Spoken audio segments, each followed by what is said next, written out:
વડોદરામાં સતત ત્રીજા દિવસે ઘૂસણખોરો વિરુદ્ધ કાર્યવાહી હાથ ધરવામાં આવી છે। ઝોન 1માં નવા યાર્ડ વિસ્તારમાં પોલીસનું સર્ચ ઓપરેશન। નવા યાર્ડમાંથી 250થી વધુ શંકાસ્પદ બાંગ્લાદેશી ઝડપાયા છે। શંકાસ્પદોની નાગરિકતા અંગે વેરિફિકેશનની કામગીરી શરૂ કરવામાં આવી છે। વડોદરા પોલીસની એક ટીમ પૂર્વોત્તર રાજ્યોમાં તપાસ માટે રવાના થઈ છે તો પોલીસના 4 સભ્યોની ટીમ બંગાળ સહિતના રાજ્યોમાં તપાસ કરશે। વડોદરામાંથી અત્યાર સુધી 14 જેટલા બાંગ્લાદેશી ઝડપાયા છે।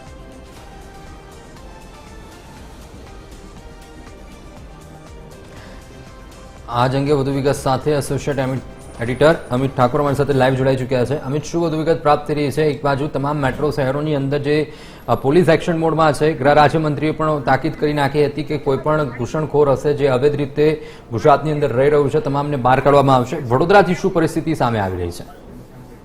જો પહેલગામ હુમલા બાદ સરકાર ખૂબ જ સક્રિય છે અને સરકાર ખૂબ ગંભીર છે આ મામલાને લઈને, એટલા માટે રાજ્યભરમાં ઝુંબેશ ચાલી રહી છે ઘૂસણખોર બાંગ્લાદેશીઓ વિરુદ્ધ। પહેલા અમદાવાદ અને સુરતમાં ખૂબ મોટા પાયે બાંગ્લાદેશીઓ ઝડપાયા છે, હજી પણ ત્યાં કાર્યવાહી ચાલુ છે। વડોદરામાં પણ સતત ત્રીજા દિવસે બાંગ્લાદેશીઓ વિરુદ્ધ કાર્યવાહી કરવામાં આવી રહી છે। પહેલા ઝોન 4માં કરવામાં આવી, આ ઉપરાંત ઝોન 3માં પણ કરવામાં આવી અને ઝોન 1માં કાર્યવાહી ચાલી રહી છે। નવાયાર્ડ વિસ્તાર કે જે શહેરના સંવેદનશીલ વિસ્તારો પૈકીનો એક છે અને તેમાં આ તમામ જે શંકાસ્પદ બાંગ્લાદેશીઓ છે તેમને પકડવામાં આવ્યા છે। એક રીતે એક જગ્યાને ડિટેન્શન સેન્ટર તરીકે અહીંયા રાખવામાં આવ્યું છે અને અહીંયા જોઈ શકો છો કે જે રીતે શંકાસ્પદ બાંગ્લાદેશીઓ છે તેમના વેરિફિકેશનની કાર્યવાહી કરવામાં આવી રહી છે। પોલીસ ફોર્સ અહીંયા ઉપસ્થિત છે, સાથે સાથે જે પણ શંકાસ્પદ બાંગ્લાદેશીઓ છે તેમને પકડવામાં આવ્યા છે, તેમનું વેરિફિકેશનની કાર્યવાહી અહીંયા કરવામાં આવી રહી છે। જોઈન્ટ સીપી લીના પાટીલ આપની સાથે છે, તેમની સાથે વાત કરીશું। મેડમ, અત્યાર સુધી નવાયાર્ડમાંથી કેટલા શંકાસ્પદ ઇસમોને અહીંયા લઈ આવ્યા છે અને વેરિફિકેશનની કાર્યવાહી? વડોદરા શહેરમાં 3 દિવસથી જે બાંગ્લાદેશી ઘૂસણખોરોને શોધવાની કાર્યવાહી ચાલુ રહી છે, એમાં જે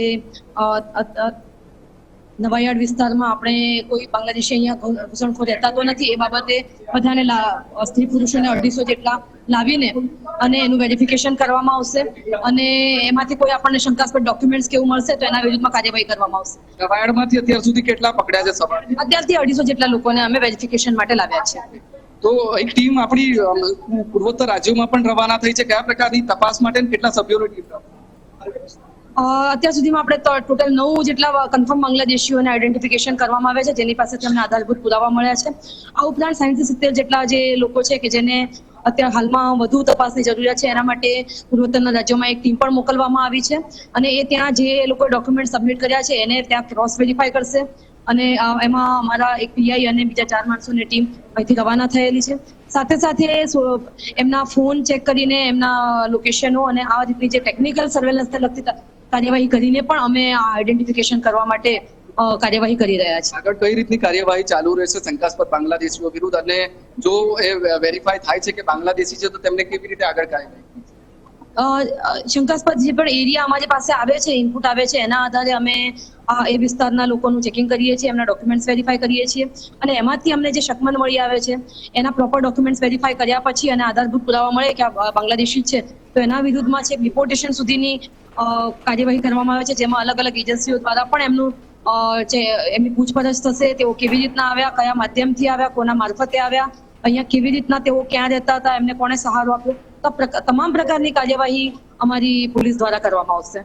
તો આ જોઈન્ટ સીપી છે વડોદરાના લીના પાટીલ, તેમનું કહેવું છે કે અત્યાર સુધી 250 જેટલા શંકાસ્પદ બાંગ્લાદેશીઓને નવાયાર્ડ વિસ્તારમાંથી પકડવામાં આવ્યા છે, એક જગ્યાએ રાખવામાં આવ્યા છે, તમામનું વેરિફિકેશન કરવામાં આવી રહ્યું છે અને વેરિફિકેશનના આધારે જો એ સાબિત થશે કે બાંગ્લાદેશી છે તો તેમને તેમના દેશ પરત મોકલવા માટે ડિપોર્ટેશન સહિતની કાર્યવાહી કરવામાં આવશે। વડોદરામાંથી અત્યાર સુધી 9, વડોદરા શહેરમાંથી અને રેલવે પોલીસે 5, આમ કુલ મળીને લગભગ 14 જેટલા બાંગ્લાદેશીઓને ઝડપ્યા છે। તેમને ડિટેન્શન સેન્ટરમાં રવાના કરવા માટેની તમામ કાયદેસરની કાર્યવાહી કરવામાં આવી રહી છે અને આપ અહીંયા જોઈ શકો છો જે નવાયાર્ડ વિસ્તારમાંથી આજે જેટલા પણ શંકાસ્પદ બાંગ્લાદેશીઓને પકડવામાં આવ્યા છે તેમને અહીંથી લઈ જવામાં આવી રહ્યા છે, વેરિફિકેશન કરવામાં આવશે પોલીસ સ્ટેશન લઈ જઈને અને ત્યારબાદ આગળની જે પણ કાયદેસરની કાર્યવાહી છે તે કરવામાં આવશે। વડોદરામાં અત્યાર સુધી 14 જેટલા બાંગ્લાદેશીઓ મળી આવ્યા છે, હજી પણ સતત વડોદરા પોલીસની કાર્યવાહી ચાલુ છે। એ તમામ શંકાસ્પદ બાંગ્લાદેશીઓ વિરુદ્ધ જેમનું વેરિફિકેશન કર્યા બાદ એ સાબિત કરવામાં આવશે કે બાંગ્લાદેશી છે કે નહીં. જો એ બાંગ્લાદેશી હશે નાગરિક તો તેમને તેમના દેશ પરત મોકલવામાં આવશે, કારણ કે ઘૂસણખોરી કરીને આ બાંગ્લાદેશીઓ ગેરકાયદે વડોદરામાં અને ગુજરાતમાં રહે છે. દેશના અલગ અલગ ભાગોમાં, અલગ અલગ રાજ્યોમાં ગેરકાયદે રીતે ઘૂસણખોરી કરીને આ બાંગ્લાદેશીઓ રહે છે. એટલા માટે હવે વડોદરા પોલીસ પણ એક્શનમાં છે.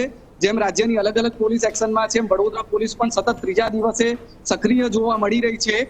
નવાયાર્ડ વિસ્તારમાં ખૂબ મોટી સંખ્યામાં આપ અહીંયા જોઈ શકો છો કે તેમને દોરડાથી કોર્ડન કરીને આ તમામ શંકાસ્પદ બાંગ્લાદેશીઓને લઈ જવામાં આવી રહ્યા છે પોલીસ મથકે.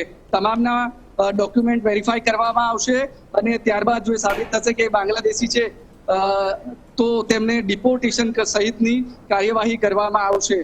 પરંતુ વડોદરામાં જે સક્રિયતા પોલીસની બાંગ્લાદેશીઓ વિરુદ્ધ જોવા મળી રહી છે, એ સંદેશ સ્પષ્ટ છે કે ગેરકાયદે ઘૂસણખોરી કરીને જે બાંગ્લાદેશીઓ વડોદરામાં રહે છે તેમની હવે ખેર નથી, કારણ કે રાજ્ય સરકાર આ મામલે ગંભીર છે, કેન્દ્ર સરકાર આ મામલે ગંભીર છે અને એટલા માટે પોલીસની સક્રિયતા વડોદરામાં પણ જોવા મળી રહી છે.